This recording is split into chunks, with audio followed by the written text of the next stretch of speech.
Assalamualaikum warahmatullahi wabarakatuh. Saya Rizka Trianti dari kelas 11 PKG 1 ingin menjelaskan load balance.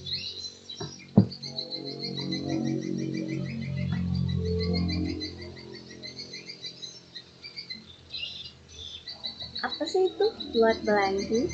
Load balancing adalah suatu metode untuk membagi beban suatu server menjadi dua atau lebih secara seimbang agar server tidak mengalami kelebihan beban saat menerima request dari user atau klien. Jadi, fungsinya kemungkinan untuk metode ini digunakan untuk memaksimalkan sebuah server agar server tidak mengalami overload. Metode load balancing ini tidak menambah bandwidth dari sebuah server, tetapi hanya membagi beban server tersebut.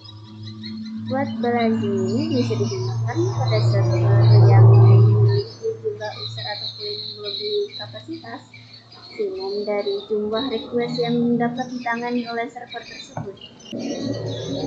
Berikut manfaat load balancing. 1. Mengurangi beban server. Request data dari klien tentu akan membuat server mengalami overload. Bila terjadi overload, server tersebut akan down dan tidak dapat diakses oleh klien. Maka dari itu, load balancing membagi beban request data dari klien agar server berjalan lebih maksimal dan menangani request data klien. Kedua, mempercepat akses. Bila melakukan load balancing pada server, maka website dari web server tersebut akan lebih cepat diakses. Dikarenakan beban dari klien ditangani oleh dua atau lebih web server, yang menyebabkan akses tersebut dapat ditangani tanpa memperlambat kinerja dari server. Yang ketiga, redundansi. Jika terdapat 3 web server dan salah satunya mengalami kerusakan atau down, maka dua web server lain akan tetap menjaga website tersebut berjalan dan dapat diakses oleh klien. Klien tidak akan menyadari downtime apapun dari website tersebut.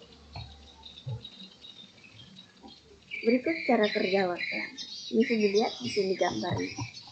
Ada server 1, server 2, dan di sini ada load balancing. Di sini ada 4 klien.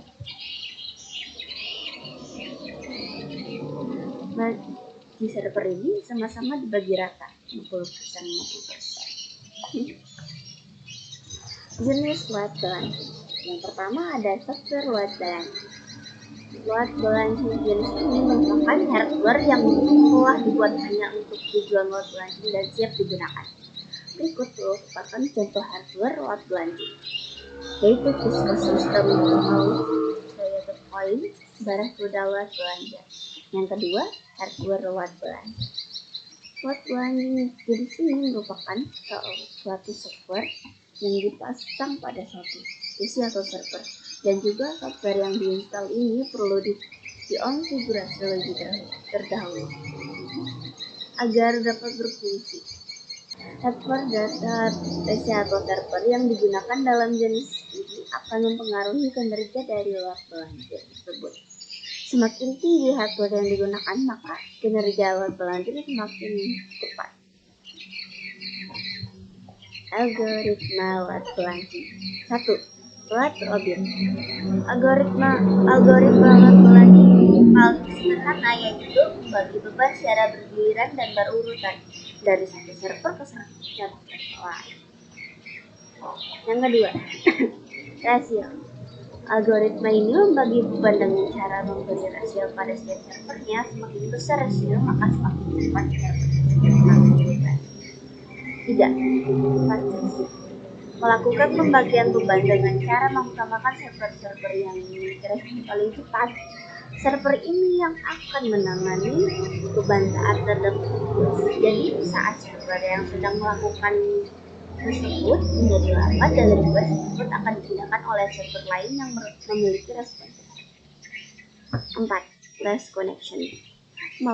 Melakukan pembagian berdasarkan banyaknya koneksi yang sedang dilayani oleh server yang paling sedikit melayani koneksi klien, maka server yang akan mengambil request dari klien. Kelebihannya dapat membagi pekerjaan secara merata pada server layanan utama. Yang kedua, sebagai pintu masuk kepada layanan yang ada. Yang ketiga, meminimalisir waktu down dari layanan. Yang keempat, mempercepat akses layanan karena dapat mengarahkan permintaan layanan ke server yang memiliki respon. Kelemahannya, yang pertama, menambah biaya karena membutuhkan 2 atau lebih server. Yang kedua, jika server induk bermasalah, maka semua sistem virtual yang ada di dalamnya tidak bisa digunakan. Yang ketiga, menempatkan semua data dalam satu server akan menjadi target serangan virus atau seorang hacker. Ini dia alasan menggunakan web balancing. 1. Waktu respon. Manfaatnya adalah untuk meningkatkan kecepatan akses website saat dibuka. Dengan 2 atau lebih server yang saling berbagi beban traffic web, maka akan lebih cepat karena beban tidak hanya pada satu server saja. Yang kedua, redundancy. Jika website kita sedang berjalan seimbang, beberapa server dari salah satu server bermasalah, maka kita masih mempunyai server lain. Proses pengaksesan pun tidak terhambat dan para pengunjung web pun tidak menyadari bahwa satu server sedang mengalami gangguan. Sekian, terima kasih. Maafkan saya jika ada salah kata atau terbelit, ya wajarkan saja karena saya baru pertama kali. Dan itu saja yang dapat saya sampaikan. Kalau kurang, maafkan saya ya. Sekian, terima kasih. Wassalamualaikum warahmatullahi wabarakatuh.